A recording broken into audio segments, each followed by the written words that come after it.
Welcome to Treasures of Mount Shasta. I'm your host, Mikaelah Cordeo, and I'm wearing this funny hat today because last week I went to a St. Patrick's Day party, and before I'd gone to the party, I was at Walmart, and there was this great hat there, and I said, oh, I want that hat. But I walked out without it and went to the party, and there was the hat, and I said, that's my hat. And everybody said I looked great in it, so I wanted to show off a little bit. So happy St. Patrick's Day to you, even though we're a little past the date, and hope you all enjoyed the celebration. So I'm just going to play with it a little bit here.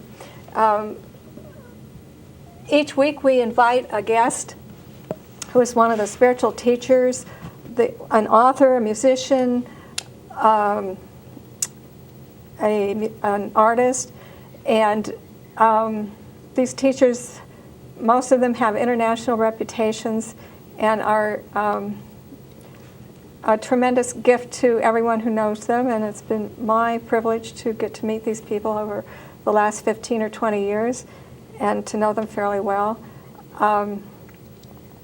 In Japan, they have a tradition of naming their really extraordinary artisans national treasures. And so using that theme, I called this program Treasures of Mount Shasta because that's how I feel about our guests. And so I'd like to introduce you to our guest tonight, or this afternoon, which is Amorah Quan Yin. Welcome to the show. Thank you. It's a joy to be here. Right. Well, Amorah and I met probably 15 years ago when I first came here. I don't remember the circumstance, but there were a lot of parties in those days, so probably at one of those parties. And Amorah, you teach internationally, and you have many, many students that come here every year to study with you. But tell us a little bit of how you came to, how your spiritual journey emerged for you. Well, it was back in 1979. Wow. And I had been considering myself like an atheist until that time, because at that point I was very anti-organized religion, and I felt that it had done a lot of damage. And now I do see a divine purpose for it. But during that time, I had a hypnosis session, and I came out of the hypnosis session recognizing that I had been wanting to die my whole life, and that on certain levels I had been poisoning myself, mentally, emotionally, physically. And I came out of that with the understanding that I needed to go immediately into a 2-week fast. And I knew nothing about fasting at that time. I just walked out the door and said, I deserve to be the best I can be, and I have no idea what that means, but I won't give up until I find out. And I'm going to start fasting for 2 weeks to clear the poison out of my body. That's fantastic. And during that 2 weeks, I had a really beautiful experience. I was driving a van full of mentally retarded adults that I was teaching during the daytime. And in that van, I looked up at the mountain, and all of a sudden, this one tree that was up on the mountain just stood out. I could see it three-dimensionally.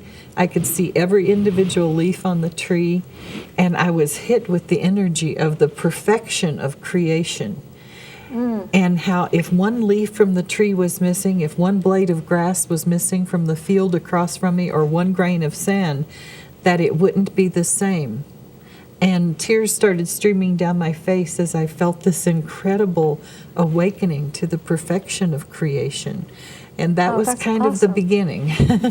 Well, wow, that's amazing. I've heard of people having those kind of, I don't want to say exotic, but overwhelming experiences of just the perfection and the beauty that is almost hidden from us mostly. And then all of a sudden it's like somebody pulls the screen away, and then we can really see that underlying perfection, and that's a beautiful, beautiful thing. Yes, it was.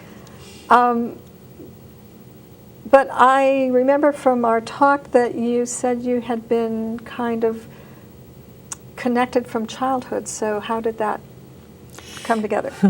When I was a child, I saw fairies, and I saw angels, and I'll never forget when I was just about 2 years old. My mother would come and say goodnight to me every night, and we'd do prayer, and she'd sing to me and rub my back. And that night when she came, I asked her, I said, Mommy, why is Jesus so tall that his head goes through the ceiling? And she says, what are you talking about? And I says, well, even when he's sitting on the bed behind you, like he is right now, he's still so tall that his head goes through the ceiling. And I thought he was the size of regular people. And my mother immediately went into, don't ever let me hear you say anything like that again. Jesus died for our sins and all that kind of thing. Oh, dear. But I just immediately went into deep compassion for her. And I began to realize that the reason that the people around me didn't talk about those things is because they had forgotten how to see it. And I immediately just started feeling so much compassion for them for not having that ability anymore. Yeah. And the fairies really helped me a lot. My father actually killed me when I was a year old, and I died Oh, and my came goodness. back. Wow, And the first near-death experience. that was the first one. I've had 12 altogether. 12, wow. But at that time, I had the fairies. My grandmother grew lots of flowers and had a vegetable garden. And I would go outside with my grandmother, and the fairies would actually tell me, now, when your grandmother's not looking, eat one of these flowers. And eating the live flowers and doing the flower essences at that age is what helped me heal from that trauma. Oh, that's fantastic. Yeah. Yeah, we're going to be playing some of your music a little bit later, and one of the songs on the CD was The Fairies Are Coming, and it was so delightful. It talked about, the fairies are coming, the fairies are coming.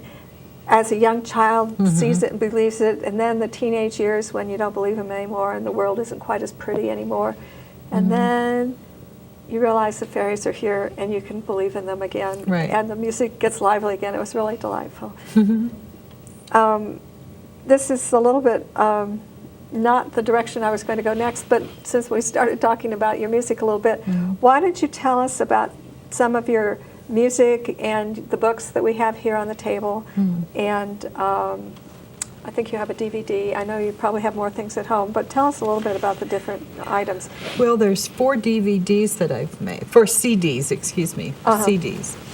And the first one is called Nearest My Heart, and on the inside cover of that one, I actually put the message that when I teach, it's the joy and the service of my spirit, but when I do my music, that's the joy of my soul expressing itself. And that's how I feel. Oh, I fantastic. started singing in public when I was 2 years old. Oh, wow. And I've had a lot of songs come through. I don't feel like I don't know how to sit down and intentionally write a song. When I write songs, I sit down with my guitar and all of a sudden the song is there, and all I do is try to write it down quick enough while it's coming through. And even some of the chords are not chords that I consciously even know a name for, but my fingers will just go somewhere on the guitar and I'll hit it, and that's the chord I need for the song. Isn't that fantastic? Yeah, so I Yes. have 4 music CDs now, Nearest My Heart, All Is Well, Remember, and the newest one is the Goddess CD. Oh, terrific. And you have a DVD. Can't remember the title of it. Here it is. Return to Oneness. Return to Oneness, yes. And what's that about? Well, I did a presentation at a Wesak festival a couple of years ago, and it's talking about how we're at a time frame on the earth where we're moving back to a point where we're moving back into oneness again, and how in moving back into oneness you have to first learn how to become one with every part of yourself, which means you have to learn to love every subpersonality, every past life, your body, every single thing about yourself. You have to learn to love it completely and unconditionally before you can even begin to think about moving back into oneness completely with all that is. Oh, thank you. I think that's going to be helpful to me, for sure, but hopefully to everyone listening, to remember that part of achieving our goal of oneness with all that is and with one another, we really have to love ourselves first. Yes, every That was aspect of ourselves, even the most negative inner voice. All you need to do is turn your love to it, and the love starts to dissolve it a little at a time. Yeah, I had an experience one time where I had this past life. I didn't like him. He was horrible. He was mean. He was cruel. He was awful in every way, and I was supposed to work with him. And so I asked my inner team, well, is there anybody willing to work with him? And my inner child came forward, takes him by the hand, and says, I will. And I was like floored. It's like, oh, this little sweet innocent. And, you know, it was a big lesson in learning to love, that you can find the love within yourself to love even the parts you dislike the most.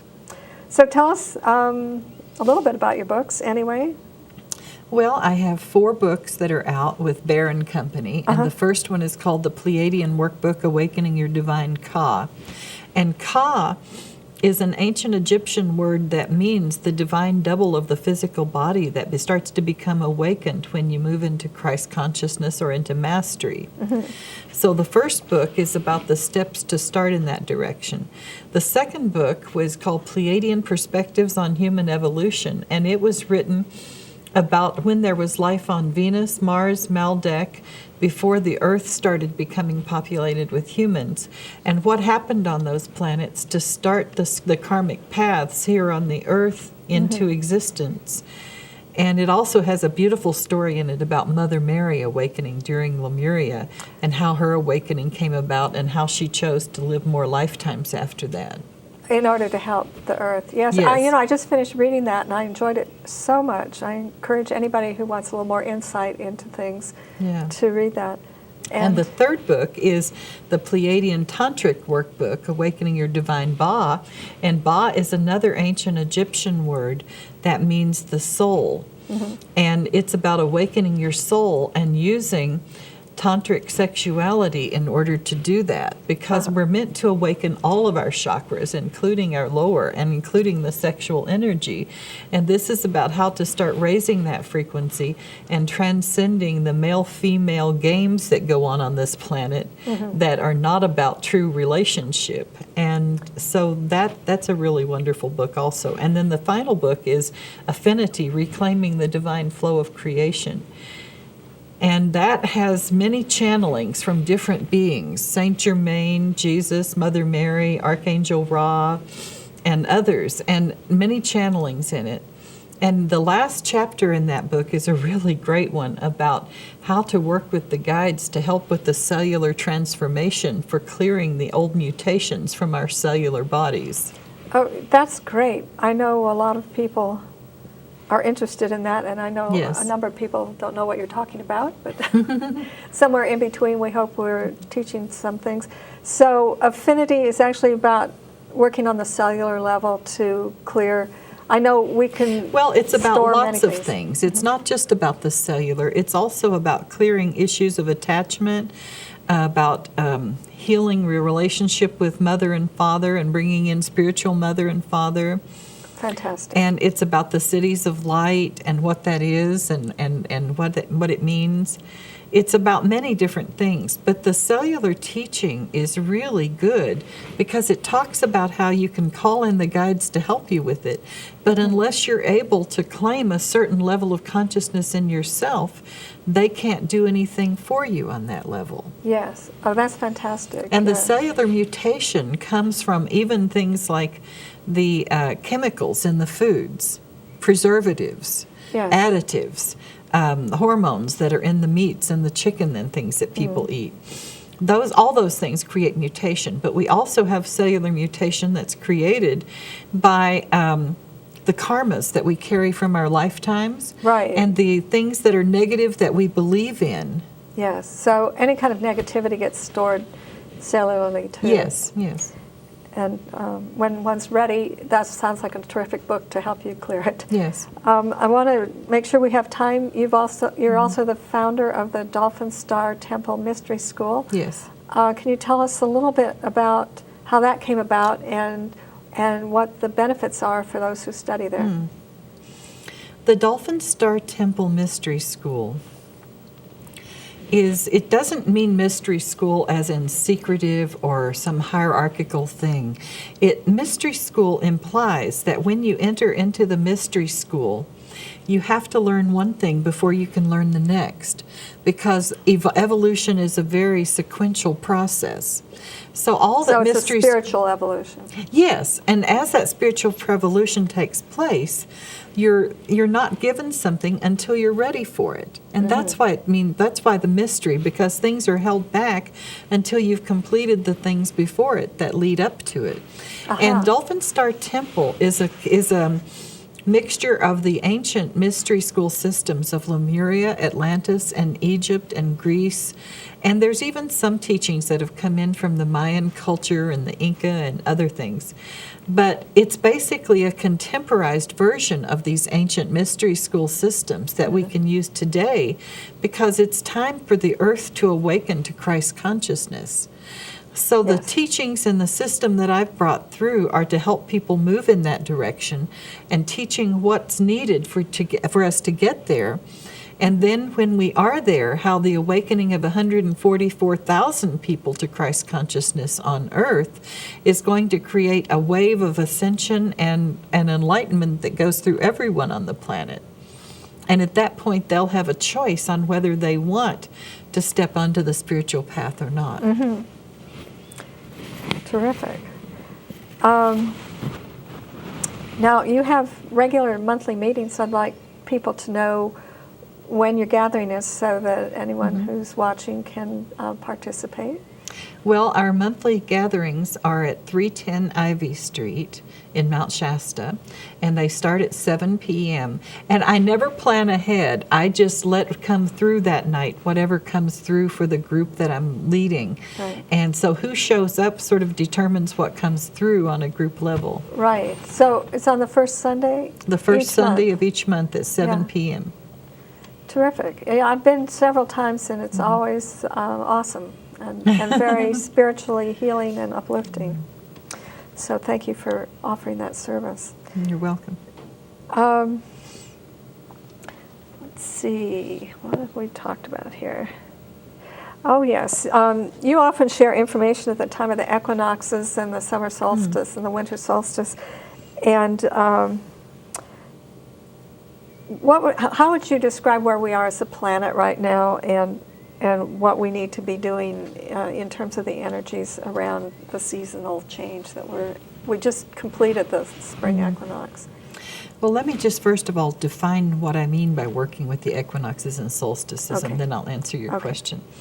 Basically, in this long cycle, which is like an elliptical cycle of our Earth going around the sun, we have these times that are specifically aligned within our galaxy in a way that we receive certain frequencies and certain energies. And the higher dimensional beings of light know how to use those special time frames to help us get to a new place in our evolution. There were times in the past when there were past life karmas that had been hidden from us that were awakened and caused what we think of as some of the disasters. But sometimes you need to play those things out again so you can grow and learn from it and get it right this time. Well, right now we're in a very special time on the planet when the energies that are coming through at the equinoxes and solstices are for helping us in this plan of returning to oneness and finding unity and diversity on the earth. And for instance, at this spring equinox, it was a time when we were meant to really be ready to align with whatever our highest divine plan is for this lifetime and for the planet.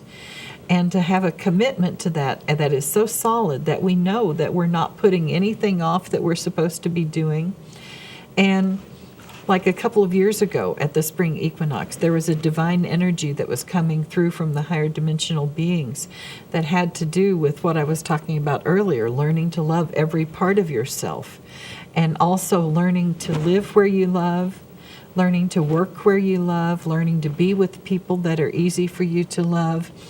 And basically the teaching in that was that our lives need to be where we're loving everything and everyone around us all the time. And if we're not, to recognize we're contributing to the separation and even to war. Yeah, I think a lot of people would like to blame war on somebody else.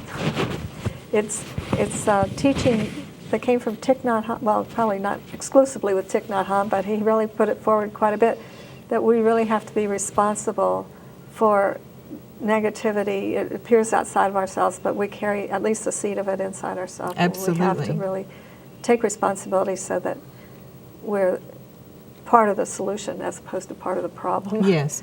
And even if we're not acting it out, we have the potential for that inside. And that's a part of what helps us learn to have more compassion for others, when we recognize that when someone's doing something terrible, there but for the grace of God go I. Yes, and maybe you did. Yes, I'm sure I have in other lifetimes. Yes, exactly. But also in that vein, I'll just say that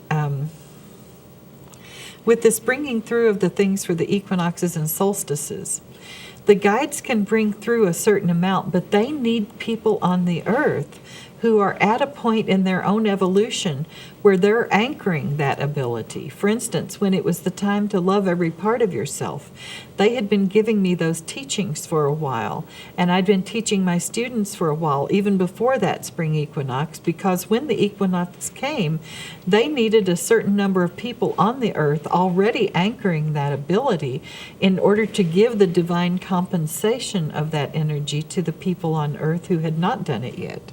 So we work hand in hand with the higher dimensional guides, and they need us as much as we need them. Yes, it's sometimes easy to forget that we're part of a team. We're not just the peons in the process. Yes. We're going to move to our mountain moment now, and you're going to be leading us on a guided visualization. Do you want to tell us a little bit about that? And then the pictures will be up in a moment. We're going to be doing sunrise, sunset pictures that are mostly of the mountain. But go ahead and tell us where you're going to be taking us. Okay. Well, when you look at Mount Shasta, there are two peaks, and the shorter peak is Mount Shastina.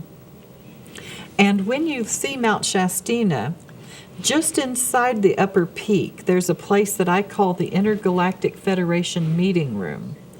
And the Intergalactic Federation is a group of beings from all over the universe who are working toward bringing the divine plan for the earth and its people into place. And as they're doing this, Mount Shasta is one of what we call the earth's chakras. And it's a chakra of the earth that is above the head.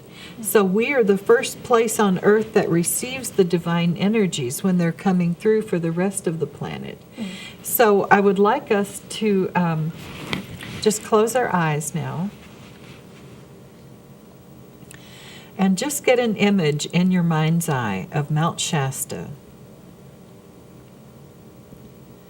And the smaller peak of Mount Shasta is Mount Shastina. Now, I would like you to send an infinity symbol from your third eye in the center of your forehead and from your heart into the top of Mount Shastina. And as you're creating these infinity symbols from your heart and third eye into Shastina, I want you to hold the intention and just silently say to yourself, I am ready to connect now to the Intergalactic Federation of Light. I am ready to connect now to the Intergalactic Federation of Light. And then just start breathing and receiving energy from the Intergalactic Federation into your heart and into your third eye, because the energy in the infinity symbol is moving constantly. And aligning with that movement, you can draw your energy from them into your heart and third eye, and also send your energy out to them. So just take a moment of silence to align that way. Just take a deep breath to help you receive the energies more easily.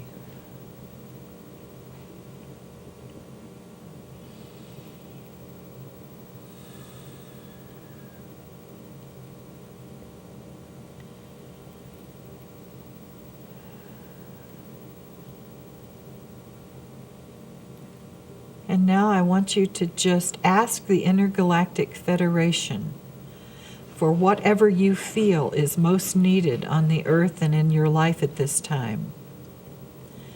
and tell them, I am a human who is aware that war is not appropriate for human beings.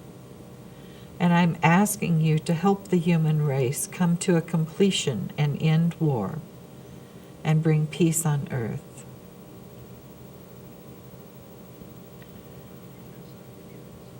And then just think of any other requests that you have of the Intergalactic Federation to assist you personally and the earth.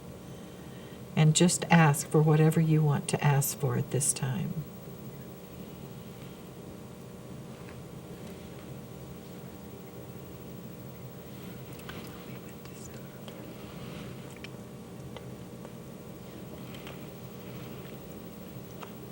Thank you.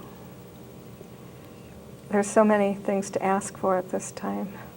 But it's wonderful to know that there's God working through so many levels of creation to give us assistance right now. The amount of help that's available to us is just amazing. The number of angels, the number of Elohim and ascended masters, and they are right there ready to be with us at every moment that we want to connect with them. Yes, and I'd like to remind people as often as possible that the angels have to be asked in order to give assistance. Yes, they do. The forces of darkness don't have to be asked because they'll do whatever they want, but everybody else follows the rules. Yes. And we've seen enormous numbers of people more interested in angels and having angelic experiences in the last number of years. So it's wonderful.